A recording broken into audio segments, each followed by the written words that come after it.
बिस्मिल्लाहिर्रहमानिर्रहीम। अस्सलाम वालेकुम।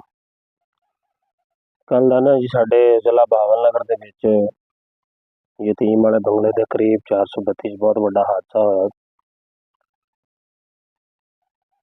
ਅੱਲਾਹ ਤਬਾਰਕ व तआला ਦਾ ਹੁਕਮ ਆ, ਅਸੀਂ ਤਸਲੀਮ ਕਰਦੇ ਇਸ ਗੱਲ ਨੂੰ। ਮੌਤ ਆਣੀ ਆ, ਹਰ ਬੰਦੇ ਨੂੰ ਆਣੀ,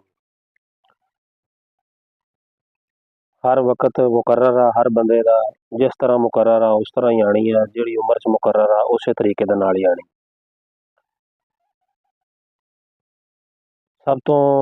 ਸਭ ਮੌਤਾਂ ਦਾ ਦੁੱਖ ਹੋਇਆ, ਲੇਕਿਨ ਸਭ ਤੋਂ ਜ਼ਿਆਦਾ ਦੁੱਖ ਲੜਕਾ ਜ਼ੈਨ ਅਲੀ ਜਿਹੜਾ ਸੀਗਾ 432 ਚੱਕ ਦੇ ਰਹਿਣ ਵਾਲਾ, ਕੱਲਾ ਮਾਪਿਆਂ ਦਾ ਪੁੱਤ ਸੀਗਾ ਜੀ। 2 ਭੈਣਾਂ ਦਾ ਕੱਲਾ ਭਾਈ ਸੀਗਾ। ਵਾਲਦ ਮਿਹਨਤ ਮਜ਼ਦੂਰੀ ਕਰਦਾ ਸੀਗਾ, ਕਿਸੇ ਟਰੱਕ ਤੇ ਡਰਾਈਵਰੀ ਵਗੈਰਾ ਕਰਦਾ ਜੀ। ਉਹ ਘੱਟ ਹੀ ਮਜ਼ਦੂਰੀ ਤੇ ਵੀ ਜਾਂਦਾ ਹੁੰਦਾ ਸੀਗਾ, ਲੇਕਿਨ ਜਿੱਦਾਂ ਮੈਨੂੰ ਪਤਾ ਲੱਗਿਆ ਕਿ ਬਿਜਲੀ ਦਾ ਬਿੱਲ ਜ਼ਿਆਦਾ ਆ ਗਿਆ ਤੇ ਮੁੰਡਾ ਕਹਿੰਦਾ ਕਿ ਅੰਮੀ ਮੈਂ ਨਾ ਦਿਹਾੜੀਆਂ 2-3 ਲਾ ਲੈਣਾ, ਚਲੋ ਕੋਈ ਨਹੀਂ ਤੇ ਆਪਾਂ ਬਿਜਲੀ ਦਾ ਬਿੱਲ ਤਾਰ ਲਵਾਂਗੇ। ਲੇਕਿਨ ਉਹਨੂੰ ਇਹ ਨਹੀਂ ਸੀ ਪਤਾ ਕਿ ਉਹਨੇ ਵਾਪਸ ਕੋਈ ਨਹੀਂ ਆਉਣਾ। ਅੱਲਾਹ ਤਾਲਾ ਉਹਨੂੰ ਜੰਨਤ 'ਚ ਜਗ੍ਹਾ ਦੇ, ਆਲਾ ਤਰੀਨ ਮੁਕਾਮ ਅਤਾ ਫਰੇ। ਤਮਾਮ ਜਿਹੜੇ 5 ਦੇ 5 ਅਸੂਲੇ ਰਿਜ਼ਕ ਔਰ ਹਲਾਲ ਰਿਜ਼ਕ ਦੀ ਖਾਤਰ ਜਿਹੜੇ ਲੋਕ ਸ਼ਹੀਦ ਹੋਏ ਆ, 5 ਲੋਕ, ਅੱਲਾਹ ਤਬਾਰਕ व तआला ਉਹਨਾਂ ਨੂੰ ਜੰਨਤੁਲ ਫਰਦੌਸ ਦੇ ਵਿੱਚ ਆਲਾ ਤਰੀਨ ਮੁਕਾਮ ਅਤਾ ਫਰਮਾਏ। ਬਾਕੀ ਉਹ ਤੋਂ ਬਾਅਦ ਨਾ ਜੀ, ਸ਼ਰਮ ਦਾ ਮੁਕਾਮ ਇਸ ਗੱਲ 'ਤੇ ਆ ਕਿ ਕੋਈ ਹਕੂਮਤੀ ਅਹਿਲਕਾਰ ਜਿਹਦੇ ਵਿੱਚ ਕੋਈ MNA, ਕੋਈ MPA, ਕੋਈ ਸਾਡੇ ਇਲਾਕੇ ਦੀ ਵੱਡੀ ਸ਼ਖਸੀਅਤ ਸਾਡੇ ਦਰਵਾਜ਼ਿਆਂ 'ਤੇ ਉਹਨਾਂ ਲੋਕਾਂ ਦੇ ਕੋਲ ਨਹੀਂ ਆਏ। ਉਹਦੀ ਵਜ੍ਹਾ ਹੈ ਕਿ ਹੁਣ ਇਲੈਕਸ਼ਨ ਦਾ ਟਾਈਮ ਨਹੀਂ ਗਾ। ਅਗਰ ਇਹੀ ਇਲੈਕਸ਼ਨ ਦਾ ਟਾਈਮ ਹੁੰਦਾ, ਇਹ ਲੋਕ ਇਹਨਾਂ ਦੇ ਦਰਵਾਜ਼ਿਆਂ 'ਤੇ ਜਾਂਦੇ, ਸਭ ਕੁਝ ਕਰਦੇ ਕਿ ਉਹ ਆਪਣੇ ਲਬਾਦੇ ਦੀ ਖਾਤਰ। ਲੇਕਿਨ ਮੇਰੀ ਫਿਰ ਵੀ DC ਬਹਾਵਲ ਨਗਰ ਸਾਹਿਬ ਨੂੰ ਸਰਬਸਤਾ ਦਰਖਾਸਤ ਆ ਕਿ ਤੁਸੀਂ ਇਹ ਸਾਰੇ ਮਾਮਲੇ ਨੂੰ ਖੁਦ ਦੇਖੋ।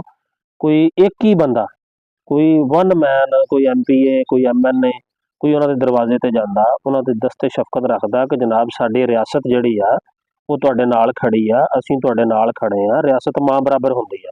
ਲੇਕਿਨ ਨਹੀਂ, ਪਹਿਲੀ ਨਾਅਹਲੀ ਕਿ ਰੈਸਕਿਊ ਆਪਰੇਟ ਜਿਹੜਾ ਉਹ ਹੀ 2 ਘੰਟੇ ਤੋਂ ਬਾਅਦ ਸ਼ੁਰੂ ਹੋਇਆ।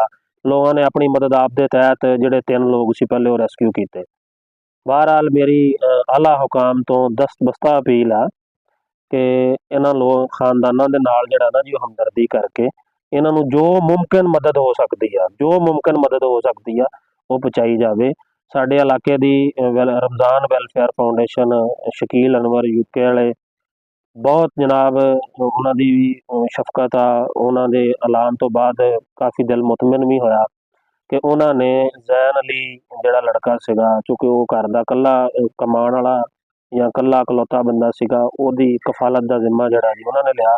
ਬਾਕੀ ਹਕੂਮਤੀ ਅਦਾਰੇ ਵੱਲੋਂ ਜਾਂ ਹਕੂਮਤ ਦੇ ਕਿਸੇ ਵੀ ਅਹਿਲਕਾਰ ਵੱਲੋਂ ਕਿਸੇ ਕਿਸਮ ਦਾ ਨਾ ਕੋਈ ਰਾਬਤਾ ਕੀਤਾ ਗਿਆ, ਨਾ ਉਹਨਾਂ ਦੇ ਕੋਈ ਘਰ ਆਇਆ ਗਿਆ।